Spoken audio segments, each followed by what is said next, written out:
जय भारत के लोग, जय भारतीय संविधान। भारत के लोगों ने अपने प्रतिनिधियों के माध्यम से सभी भारत के लोगों को आवश्यक सुविधा उपलब्ध कराने के लिए भारत का संविधान बनाया है।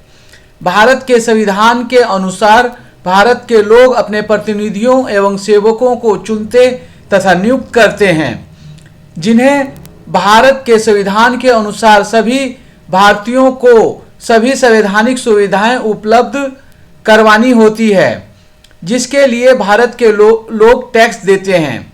यदि प्रतिनिधि एवं सेवक संविधान के अनुसार भारतीयों को सुविधा उपलब्ध न करवाकर भ्रष्टाचार करते हैं, तो भारत के लोगों की जिम्मेवारी है कि संवैधानिक तरीकों से भ्रष्टाचारी प्रतिनिधियों एवं सेवकों को पद से हटा दें। ईमानदार संविधान के अनुसार काम करने वाले लोगों को प्रतिनिधि एवं सेवक के रूप में चुनें तथा नियुक्त करें, या खुद प्रतिनिधि या सेवक बनकर भारत का संविधान लागू करें। तभी भारत के हर व्यक्ति का विकास हो पाएगा, नहीं तो कुछ भ्रष्टाचारी देशद्रोही लोग केवल कुछ लोगों को अमीर बनाते रहेंगे और सभी भारत के लोग विश्व के अन्य लोगों के मुकाबले स्वास्थ्य, शिक्षा, रोजगार आदि क्षेत्रों में पीछे होते जाएंगे। आसान शब्दों में आपको समझाएं तो सभी भारत के लोगों का एक मुख्य कर्तव्य होता है और जिसके बदले में उन्हें अधिकार मिलते हैं। कर्तव्य है कि भारत का हर व्यक्ति टैक्स दे। तो भारत का हर व्यक्ति टैक्स देता है। आप कोई भी सामान खरीदते हैं, नमक खरीदते हैं, तेल खरीदते हैं, साबुन खरीदते हैं, कोई भी चीज खरीदते हैं, कपड़ा खरीदते हैं, जूता खरीदते हैं, तो उसके साथ टैक्स भी आप पे करते हैं। जो दुकानदार होता है उस वस्तु की कीमत प्लस जो सरकार का टैक्स है वह जोड़कर आपसे कुल मूल्य लेता है। हर व्यक्ति टैक्स देता है। इस टैक्स के बदले में संविधान में व्यवस्था की गई है, बहुत सारे प्रोविजन, बहुत सारे कानून बनाए गए हैं कि जिसके अनुसार आपको सारी सुविधाएं उपलब्ध हों। जैसे आप बीमार पड़ते हैं तो अस्पताल की व्यवस्था हो, आपके बच्चों को पढ़ने के लिए शिक्षा की व्यवस्था हो, सड़क हो, अन्य अनेकों तरह की सुविधाएं हैं। तो आप अपना कर्तव्य निभा रहे हैं, तो अपने अधिकार को भी लें।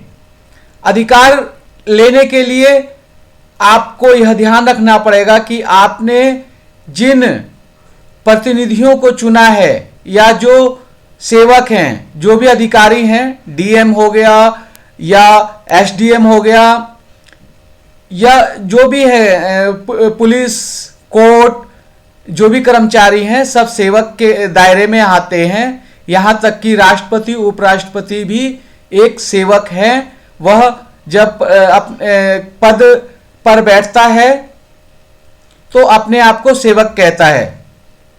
संविधान के अनुसार सेवक के रूप में उनसे शपथ दिलवाई जाती है। तो ये सारी सुविधाएं आपके पास, अगर ये सेवक आपके पास नहीं पहुंचा रहे हैं या आपके प्रतिनिधि आपकी आवाज नहीं उठा रहे हैं, तो संविधान आपको अधिकार देता है कि आप खुद प्रतिनिधि बने। क्लियर शब्दों में आपको सारी सुविधाएं, संवैधानिक और कानूनी सुविधाएं, अधिकार दिलाने के लिए आप अपने प्रतिनिधि को चुनें या खुद प्रतिनिधि बने। आप अपने प्रतिनिधि को भी नहीं चुनते हैं या खुद प्रतिनिधि नहीं बनते हैं, तो आपको संविधान के अनुसार जो भी संवैधानिक अधिकार दिए हुए हैं जो भी कानूनी अधिकार दिए हुए हैं उसका इस्तेमाल आप नहीं कर रहे हो, और आप एक नागरिक नहीं हो, एक आप गुलाम हो, और आपसे जो मर्जी वह काम लिया जाता है, लेकिन आप को अधिकार नहीं दिया जाता, क्योंकि गुलामों के कोई अधिकार नहीं होते। अब हम बात करते हैं कि जब भी कोई प्रतिनिधि बनने की बात किसी से कहा जाता है कि अगर आपके क्षेत्र के सेवक ठीक से काम नहीं कर रहे हैं, भ्रष्टाचार कर रहे हैं, आपने जिसको चुना है, संविधान में आपको वोट देने का अधिकार है, आप अपने वोट की ताकत से एमएलए को चुनते हैं, एमपी को चुनते हैं, पंचायत सदस्यों को चुनते हैं, जिला परिषद को चुनते हैं, लेकिन ये लोग अगर आपके लिए काम नहीं करते हैं तो आपको खुद आगे बढ़कर किसी को अपने समाज से, अपनी जाति से किसी को आगे लाना पड़ेगा। लेकिन जब भी नेता बनने की या लीडर बनने की बात होती है या बनाने की बात होती है तो पहला पर्सन लोग उठा देते हैं कि इतना पैसा कहाँ से आएगा, हमारे पास तो पैसा नहीं है, बहुत पैसे लगते हैं, बहुत संसाधनों की जरूरत होती है। तो यहाँ आपके सामने कुछ एग्जाम्पल दिए गए हैं, वैसे तो बहुत सारे एग्जाम्पल हैं, लेकिन मैंने यहाँ कुछ ही एग्जाम्पल दिए हैं। इन नेताओं को से आप भली भांति परिचित होंगे। मुलायम सिंह हैं, चीफ मिनिस्टर रह चुके हैं। कांसीराम जी हैं, इन्होंने भारत की राजनीति बदल दी है।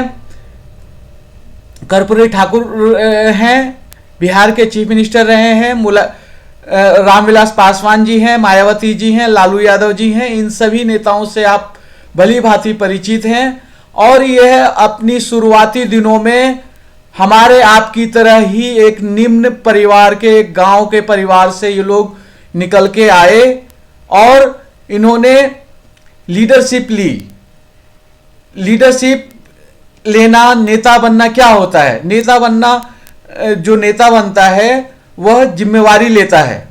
ये वह किसी के कहने पे नहीं चलता, कोई उसे गुमराह करता है तो गुमराह नहीं होता, उसका अपना स्टैंड होता है, उसे जानकारी होती है, वह पढ़ा लिखा होता है, जो भी चीज़ें संविधान में लिखी हैं, कानून में लिखी हैं, वह उसकी जानकारी लेता है, या जानकार लोगों से सही जानकारी लेकर उसके हिसाब से काम करता है, किसी पे निर्भर नहीं रहता, तो वह आगे बढ़ता चला जाता है। और आपके सामने यह सारे एग्जाम्पल हैं। यह सारे लोग निम्न परिवार से संबंधित थे, इन्होंने लीडरशिप ली और देश को आगे चलकर इन्होंने लीड किया। आजकल के युवाओं की समस्या होती है कि वह कहते हैं कि जी पैसा कौन देगा पैसा। तो पैसा, अगर आपको कोई पैसा देगा तो कोई पैसा फ्री में कोई पैसा नहीं देता।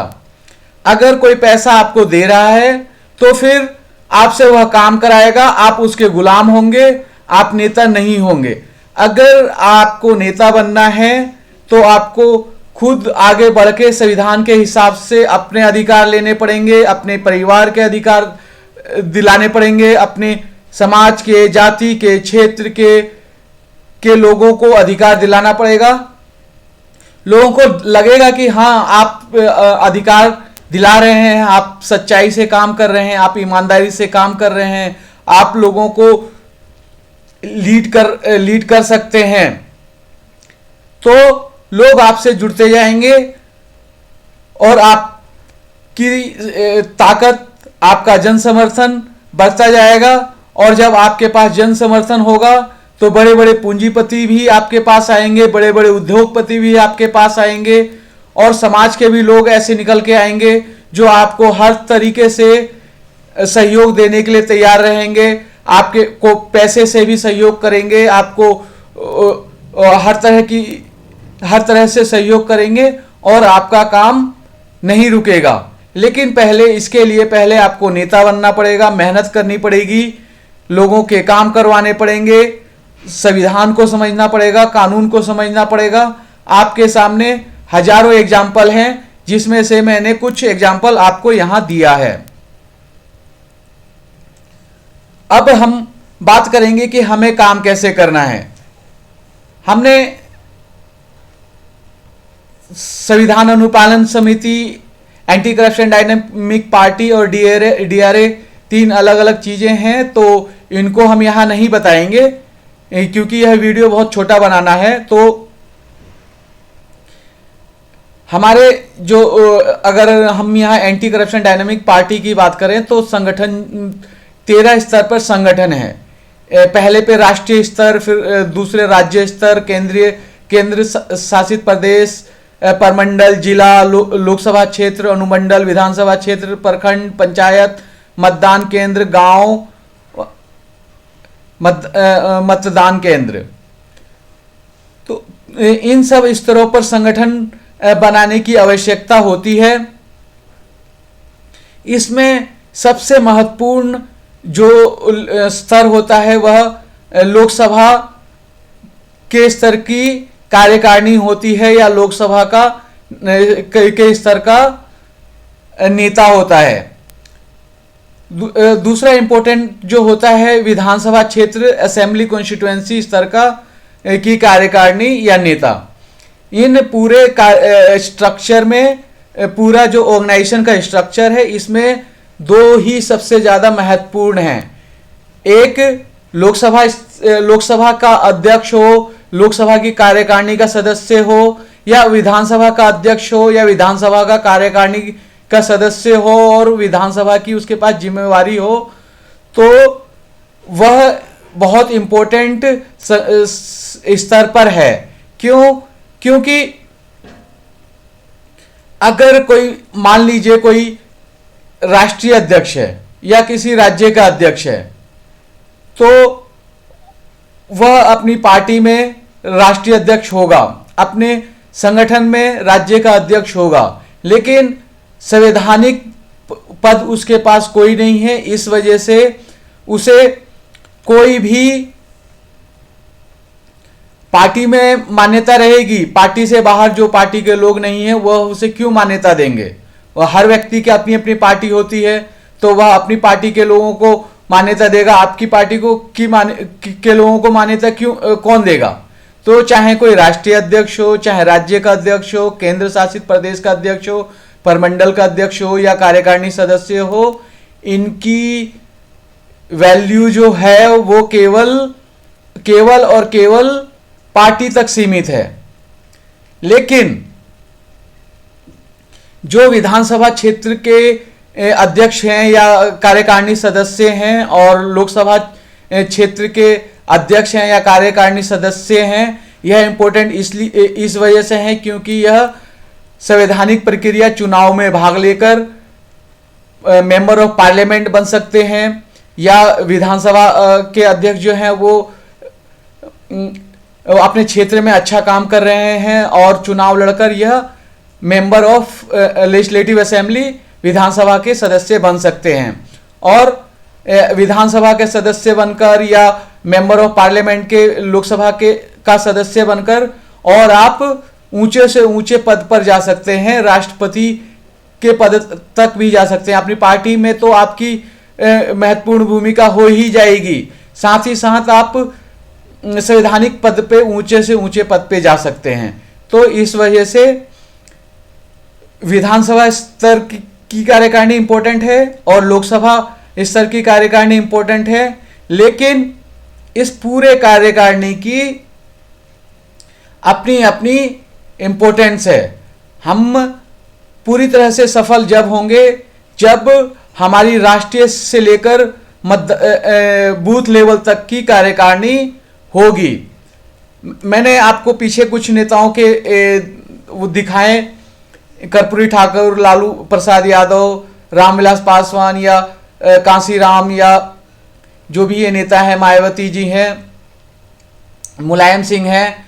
तो ये नेता रहे, इनमें सबसे जो व्यापक सोच थी वह थी कांसीराम जी की। कांसीराम जी एक ऐसे नेता थे, इन्होंने केंद्र की राजनीति की।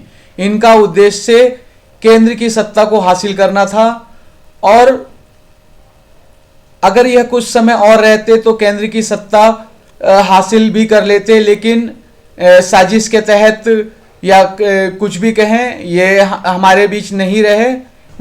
उनकी उम्र नहीं थी, लेकिन फिर भी हमारे बीच नहीं रहे। बाकी लोग जो रहे वो केंद्र की राजनीति तक नहीं पहुंच पाए, अपने राज्य में, अपने क्षेत्र में सीमित रहे, और अपने क्षेत्र में जब यह काम करते थे तो इनको केंद्र से इनको कंट्रोल कर लिया जाता था, चाहे वह हाई कोर्ट के जरिए हो, या सुप्रीम कोर्ट के जरिए हो, या राज्यपाल के जरिए हो। तो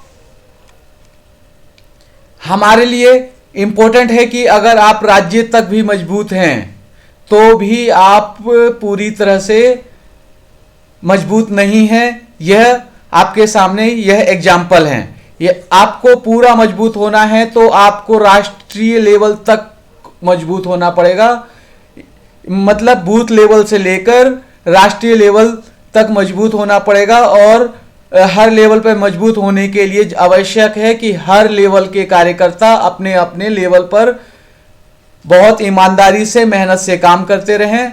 राष्ट्रीय स्तर के जो नेता हैं वह राष्ट्रीय लेवल पर पूरे भारत में लोगों को का समन्वय करने का प्रयास करेंगे, कोऑर्डिनेशन करने का प्रयास करेंगे। राज्य के नेता राज्य स्तर पे काम करेंगे, केंद्र के नेता केंद्र शासित प्रदेशों में काम करेंगे, परमंडल के नेता परमंडल स्तर पे काम करेंगे।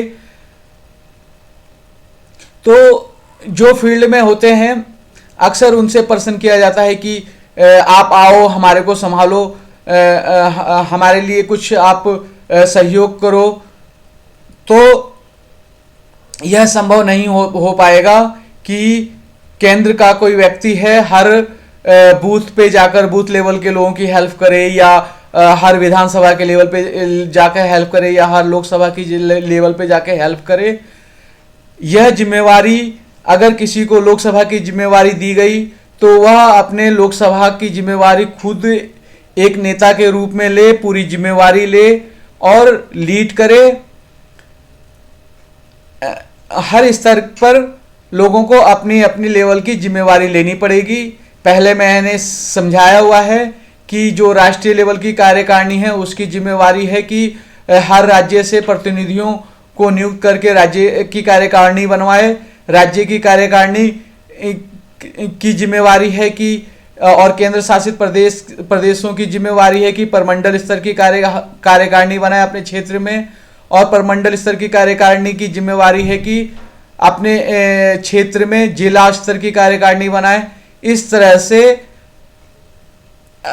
हर किसी का कार्यकारिणी या हर नेता को अपने निचले स्तर पर अपने क्षेत्र में कार्यकारिणी बनानी होती है। इस तरह संगठन मजबूत हो पाएगा। अब हम चुनावों की बात कर लेते हैं।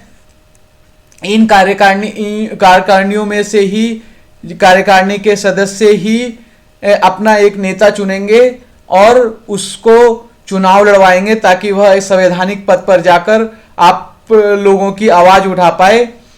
तो जिसे चुनते हैं और जो चुनाव लड़ता है उसको नॉमिनेशन कराना पड़ता है। नॉमिनेशन की प्रक्रिया की हमने काफ़ी सारी वीडियो बनाई हुई है, और पिछले चुनावों में हमारे जितने भी उम्मीदवारों ने नॉमिनेशन करवाया था, खास करके उत्तर प्रदेश, दिल्ली, बिहार के उम्मीदवारों ने, जितने भी लोगों ने नॉमिनेशन कराया सबका नॉमिनेशन रिजेक्ट हो गया। और अच्छी बात यह रही कि इस बार जितने भी लोगों ने नॉमिनेशन कराया है किसी का भी नॉमिनेशन रिजेक्ट नहीं हुआ और बहुत अच्छा रहा। जब नॉमिनेशन हो जाता है तो हमें अनेकों तरह के परमिशन लेने होते हैं। परमिशन के भी हमने वीडियो बनाए हुए हैं, हम यहाँ डिटेल में नहीं जाएंगे, लेकिन यह जरूर बताएंगे कि जितनी भी यहाँ परमिशन है या जो भी लोग जो भी सुविधाएं उठा रहे हैं, जैसे मैं आपको एक एग्जांपल देता हूं कि तेजस्वी यादव जो हैं वो हेलीकॉप्टर में पूरे बिहार में कैंपेन कर रहे हैं, और जो मोदी जी हैं वह पूरे भारत में हेलीकॉप्टर से कैंपेन करते हैं। तो क्या यह सुविधा आप लोगों को भी दी जानी चाहिए, सब लोगों को दी जानी चाहिए? हाँ, यदि आप उस काबिल हैं तो आपको भी वह सुविधा दी जानी चाहिए। अब आप दोनों की परिस्थितियां समझें। तेजस्वी जी की परिस्थिति यह है कि उन्हें पूरे बिहार में प्रचार करना है और हर असेंबली में उनकी बड़ी बड़ी सभाएं बुक हैं। तो उन्होंने पूरे बिहार में संगठन बना रखा है, हर असेंबली क्षेत्र में संगठन बना रखा है, और वहां पर मीटिंग ऑर्गेनाइज करने के लिए ऑर्गेनाइज ऑलरेडी है। उनको केवल जाकर वहां पर सभा करनी है, और एक दिन में उन्हें कई क्षेत्रों में जाना होता है। अगर वह कार से जाएंगे तो या ट्रेन से जाएंगे तो वहां वह नहीं पहुंच पाएंगे, इस वजह से वह हेलीकॉप्टर का इस्तेमाल करते हैं, और एक दिन में पूरे बिहार में एक एक दिन में 13-13, 14-14 सभाएं करते हैं।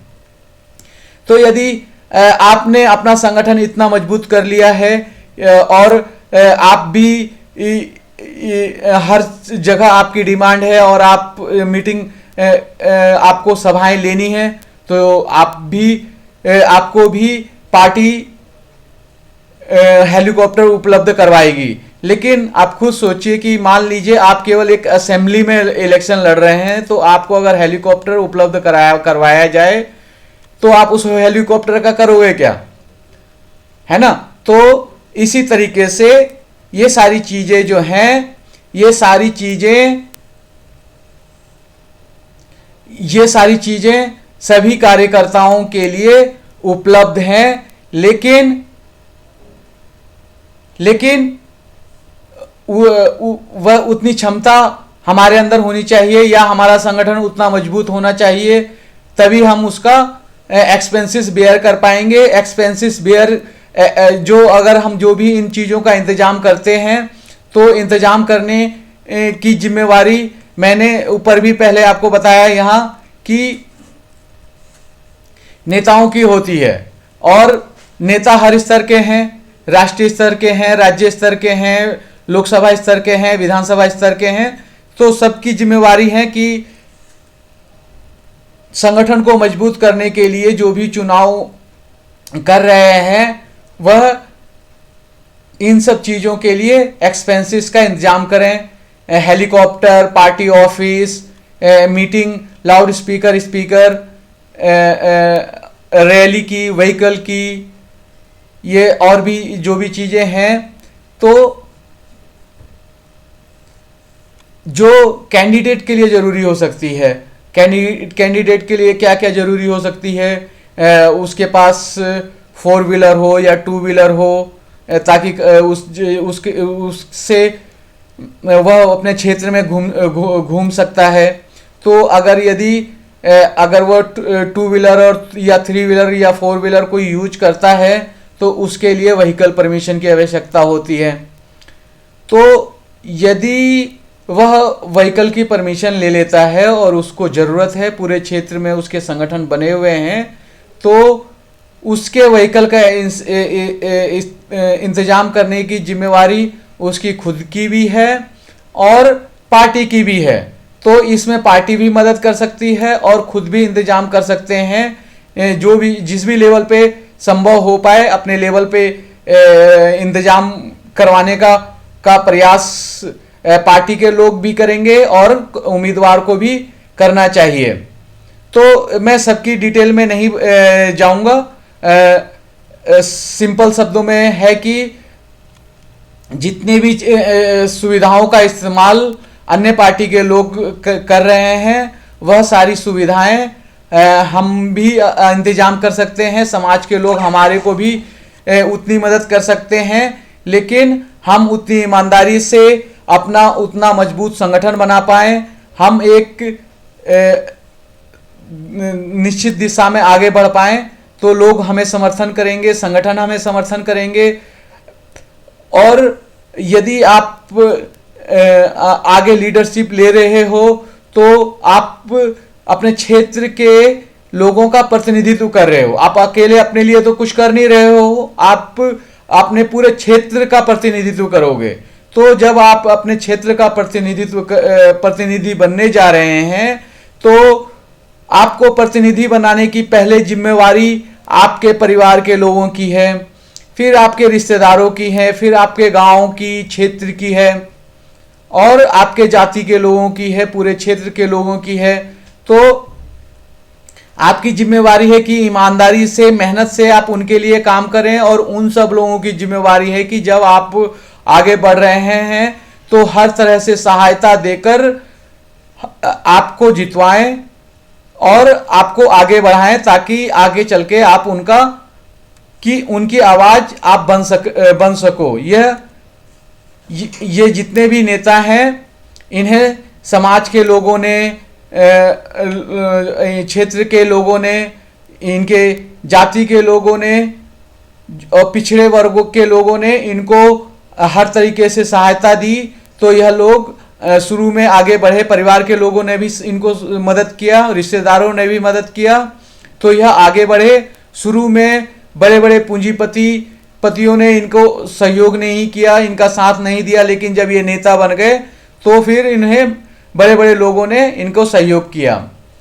तो खर्चा करना और खर्चा उठाने की सिस्टम यह है कि आप जो भी काम करना चाह रहे हैं उसकी पहले परमिशन ले लें, और परमिशन लेने के बाद आप परमिशन की प्रति आप अपने पार्टी को भी भेजें, और उसका इंतजाम खुद करने का प्रयास करें, और पार्टी से भी हेल्प लेने का प्रयास करें। अगर पार्टी की क्षमता होगी तो पार्टी आपको उपलब्ध करवाएगी, और नहीं तो नहीं करवा पाएगी। हमें जितने हमारे पास संसाधन हैं, हमें उतने में ही काम करना पड़ेगा। तो आप परमिशन लेते जाओ और अपना खर्चा करते जाओ, लेकिन यह जो खर्चे होंगे यह सरकारी एक रेट लिस्ट जारी की गई है, जितने भी आइटम यूज हो सकते हैं इसका भी हमने एक वीडियो बनाया हुआ है, और आप ये देख सकते हैं कि यह 25 अगस्त 2000 को यह साइन की गई है। ये 25 अगस्त 2000 को ये भी साइन किया, मतलब ये जितने भी लोगों ने साइन किए हैं, ये 25 तारीख को ये लिस्ट बनी है। यानी कि यह बहुत पुरानी लिस्ट नहीं है, अभी जो रेट चल रहे हैं उसके हिसाब से यह रेट है। तो आप जो भी चीज का इंतजाम करना चाहते हैं, जो भी आप मीटिंग करना चाहते हैं, आप सभा करना चाहते हैं, आप गाड़ी का इस्तेमाल करना चाहते हैं, आप कोई प्रोग्राम करना चाहते हैं, जो भी चीज़ों के लिए आपकी जिस भी चीज़ की ज़रूरत है उसका आप बजट बना लें, और बजट जो बनाएं आप यह रेट लिस्ट के हिसाब से बनाएं, और कुछ चीज़ों का आप खुद इस्तेमाल आप खुद इंतजाम करें, और कुछ आपको पार्टी सहायता देगी। इस तरह से आपका काम नहीं रुकेगा, आपका काम किसी भी हाल में नहीं रुकना चाहिए। आप अपने क्षेत्र में बहुत अच्छा प्रदर्शन करें और अपने समाज का प्रतिनिधित्व करें, और जो भी आप प्रोग्राम कर रहे हैं वह आपकी क्षमता पे डिपेंड करता है।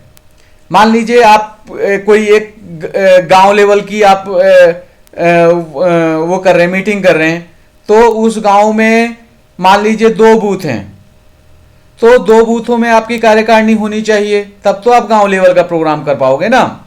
और पोलिंग स्टेशन जो होता है, एक पोलिंग स्टेशन में 5-6 बूथ होते हैं, या एक पंचायत की अगर हम बात करें तो एक पंचायत में लगभग 5 से 7 हज़ार वोटर होते हैं, और 8-10 गाँव के होते हैं।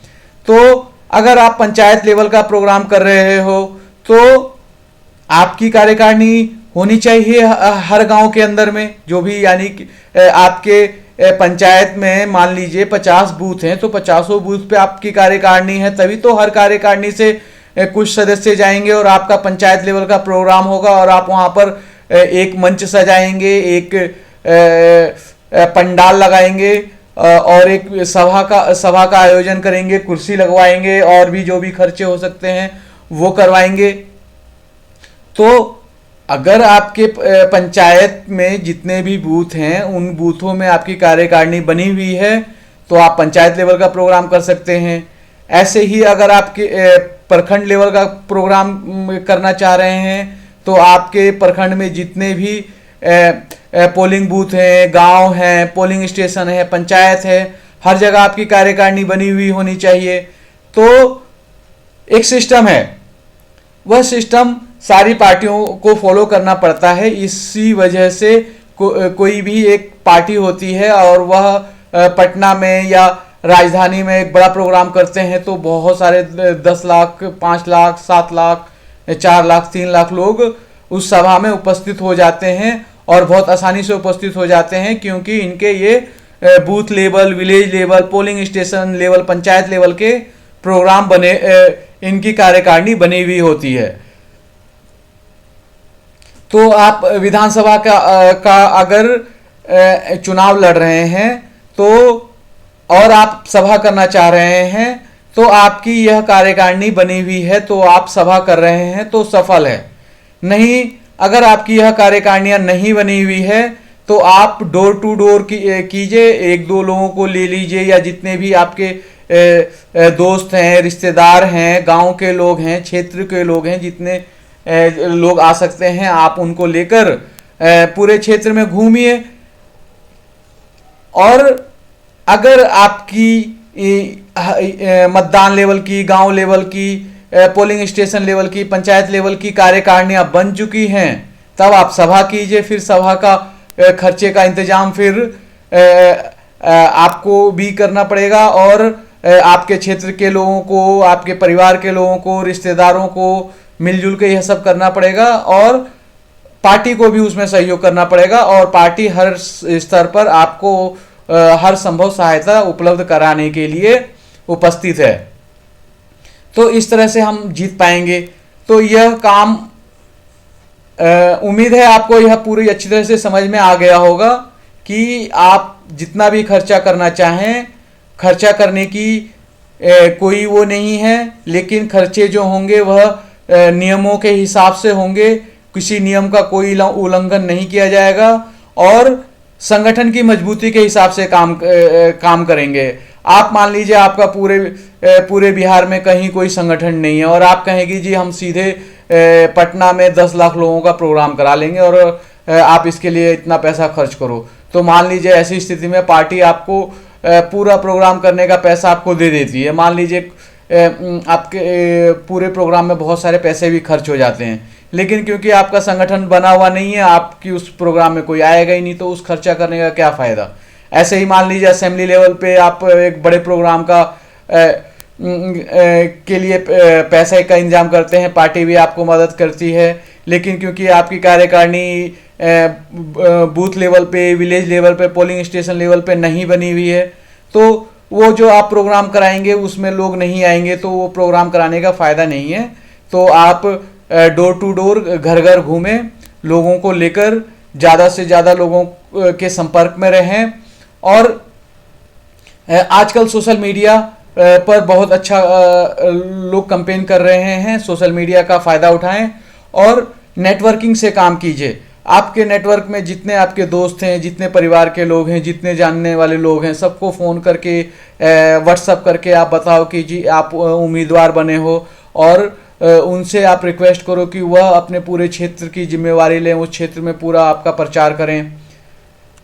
अब यह तो हमने बात की क्या प्रचार करना है, कैसे प्रचार करना है और खर्चे के बारे में बात की।